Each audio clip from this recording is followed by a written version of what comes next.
करे चिलगम पानी पिए तारे का? अरे मैं तेरे कुछ बोल ना दे भाई। अरे तोर बोल दूर रखबे तब ना बोलम। पानी पी कहाँ जीबे? पानी पी के मैदान कर देम। तू मैदान ना कर का? ई का है? माइके उतर से मैदान रे। तू मुठ मारले बाड़े। अरे तोर बोल तू का कहता है रे? वही बोलता है भाई रात तू मुठ मारले बाड़े तो रही से मैदान में क्यों उतरल? जानते तू हमरा पे गाड़ी देवे पे तुम ताल्लुक लगा देबे लो। हम गाड़ी दे तो हम ना। इनिमन बात कहत रहे तू हमरा के। तो खराब बात कहल है का?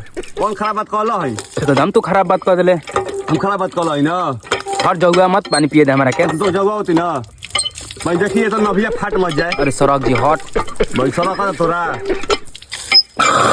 हट सौरभ जी। सड़क का तोरा। हाँ। हट जो खटा कहाँ भी करता है फिर? जो गाना मारो हमरा से का बा?